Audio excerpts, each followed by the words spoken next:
Course के नाम पर हो रही मनमानी के खिलाफ आज कांग्रेस ने मोर्चा खोल दिया है।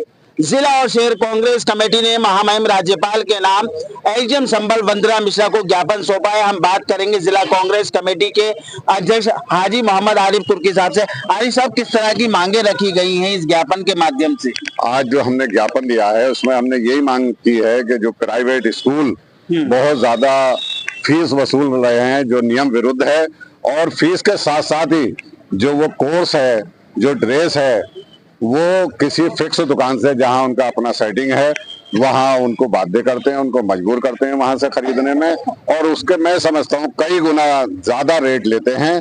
तो तमाम जनता में ये रोष है, लेकिन मजबूरी है कि बच्चा पढ़ाएंगे। आज जो जनता परेशान है, हर चीज बहुत ज्यादा महंगी है, उसको देखते हुए अपने बच्चों को पढ़ाना बहुत ज्यादा मुश्किल है। तो उसी को देखते हुए आज हमने महामहिम राज्यपाल को एक ज्ञापन अपने संभल एसडीएम के माध्यम से हमने दिया है, और हमने मांग की है कि इस पर तत्काल प्रभाव से अंकुश लगाया जाए, और जो नियम अनुसार जो फीस है, जो गरीब बच्चों को फ्री पढ़ाई है, वो शिक्षा दी जाए, ताकि हर गरीब तबके का आदमी अपने बच्चों को पढ़ा सके। क्योंकि आज के दौर में अशिक्षित बच्चा ऐसे समझो बिल्कुल कुछ नहीं है, शिक्षा होना बहुत जरूरी है।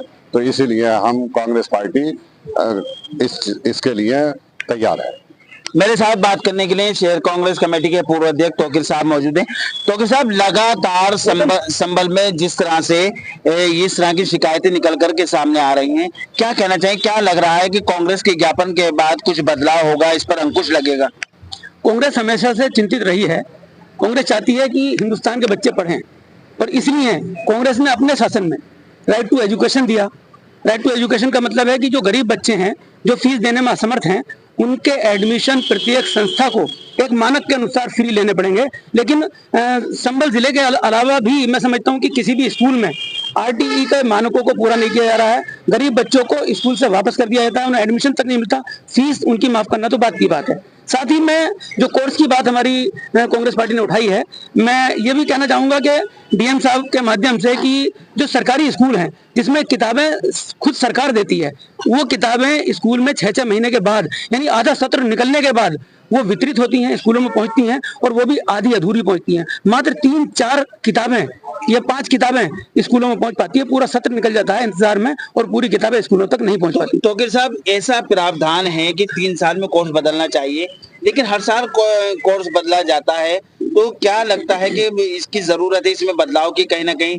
क्योंकि जो गरीब बच्चे हैं वो कोर्स नहीं ले पाते, तो उसके लिए क्या करना चाहिए? क्या सुझाव है, किस तरह की मांग रखेंगे? जो बहुत जरूरी पॉइंट्स हैं उन्हें बदलना तो स्वाभाविक है, लेकिन पूरी किताब को बदल देना ये स्वाभाविक नहीं है। किताबें जो है वो एक मानक के अनुसार ही समय समय से बदलें, जिससे कि अभिभावकों पर ज्यादा बोझ ना पड़े। और साथ ही कुछ जगह से शिकायतें ये भी मिली हैं कि कुछ स्कूल अपने स्कूल में ही रख करके किताब कोर्सों को बेच रहे हैं, वो गलत है, इसे रोकना चाहिए। और डीएम साहब के माध्यम से पुनः एक बार आग्रह करता हूं कि सरकारी स्कूलों में भी समय से कोर्स पहुंच जाए, जिससे अभिभावकों पर ज्यादा बोझ ना पड़े। इस कमेटी के अध्यक्ष शिव किशोर गौतम जी मौजूद हैं। शिव किशोर जी, लगातार जो शिकायतें मिल रही हैं, राइट टू एजुकेशन के तहत जो पोर्टल पर एडमिशन हो रहे हैं उसमें कहीं ना कहीं सीटें खाली हैं स्कूलों में, और बच्चों को जो है एडमिशन नहीं दिया जा रहा है, सीटें फुल बता दी जाती हैं। उसको लेकर के कांग्रेस ने इतनी देर से क्यों जागी? कांग्रेस तो जो है हमेशा से जो जनता की आवाज जो है शुरू से ही उठाती आई है। दूसरा मैं ये कहना चाहूंगा कि जैसे मान लो प्राइवेट स्कूल है, प्राइवेट स्कूलों ने अपनी अपनी निजी दुकानें जो है खुलवा रखी है। अपने चाहतों की दुकानों पर जो है इन लोगों को भेजने के बाद जो है ये लोग जो है वहां से किताबों कोर्स जो है वहां से मंगवाते हैं। 80% जो है 70% कमीशन वहां से जो है धन वसूल करते हैं। तो हमारी ये मांग है, हमने एक एसडीएम साहब को महामहिम राज्यपाल महोदय को एक ज्ञापन एसडीएम साहब के माध्यम से भेजा है। तो उसमें हमारी ये मांग है कि कम से कम इस चीज में जो है वो सुधार होना चाहिए। यानी कि इन्होंने सुधार की मांग की शहर कांग्रेस कमेटी के अध्यक्ष ने। मेरे साथ आरिफ मोहम्मद तनवीर जो अल्पसंख्यक विभाग के जिला चेयरमैन हैं। आरिफ साहब, क्या कहेंगे जो शिकायतें मिल रही हैं उसको लेकर के?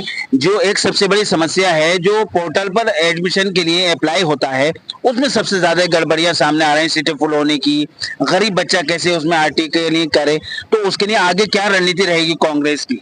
देखिए, रणनीति आज हम जमीन पर उतरे हैं और हम ये स्कूलों का मुआयना करेंगे, यदि अगर नहीं मानते हैं तो आंदोलन करेंगे, हम ऊपर बताएंगे, इस पर पूरे प्रदेश में आंदोलन होगा। और रही मैं संबल की बात कहना चाहता हूँ, संबल में दलाली चल रही है खुल के। यदि बच्चा वही ड्रेस कहीं और से ले लेता है, सेम या कपड़ा खरीद लेता है, तो उसे निकाल देते हैं।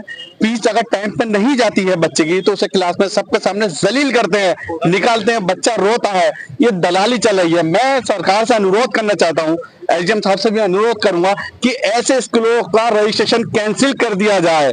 हम जब पढ़ते थे, हम पुरानी किताबें लेके हम पढ़े, वही किताबें 3-3 साल से, आज क्यों नहीं? जो किताब मात्र 20 रुपए की छपती है, वो किताब 300 रुपए की बिक रही है। जो कोर्स 200 रुपए का मिलना चाहिए, आज वो कोर्स 3500-4000 रुपए मिल रहा है। नर्सरी, एलकेजी का, यूकेजी का। बताएं आप गरीब बच्चा कहाँ जाए? उनके बच्चे पे जाए लेंगे। तो कहीं ना कहीं ये दलाली है, दलाली को हमें रोकना पड़ेगा। जब ही हमारा देश बढ़ेगा, जब हमारा बच्चा यहाँ का पढ़ेगा। पोर्टल यानी आरटी जो राइट टू एजुकेशन, उसके पोर्टल को लेकर तो जी क्या कहना चाहिए? पोर्टल की बात आपने कही है, बहुत ही इंपॉर्टेंट बिंदु है और बहुत ही इंपॉर्टेंट विषय है। पोर्टल पर जब हम किसी भी आधार कार्ड को लेकर जाते हैं, बच्चे के आधार कार्ड में मिस्टेक कौन करता है, इस ओर ध्यान देना जरूरी है। क्योंकि जब आधार कार्ड किसी चीज को देख करके बनाया जा रहा है, या कोई भी मार्कशीट जो है वो किसी चीज को देखकर, आधार कार्ड को, अब तो सारे एडमिशन आधार कार्ड को देखकर हो रहे हैं, उसके बाद भी उसके नामों में मिस्टेक होती है और अपार आईडी नहीं बन पा रही है। जब आधार कार्ड जमा किया जा रहा है और आधार कार्ड के अनुसार ही पोर्टल पे नाम चढ़ाया जा रहा है, तो फिर उसकी गलती करने वाला कौन है? इसका मतलब प्रशासनिक खुद, मतलब जो बाबू हैं जो उस काम को कर रहे हैं, वो स्वयं गलती कर रहे हैं। जब गलती कर रहे हैं तो अभिभावक को 10-10 बार चक्कर लगाने पड़ रहे हैं, या तो दोबारा से अपने आधार कार्ड को सही कराना पड़ता है, और आधार कार्ड संभल में ठीक नहीं होता, अब तो मुरादाबाद के चक्कर लगाने पड़ते हैं। तो जब आधार कार्ड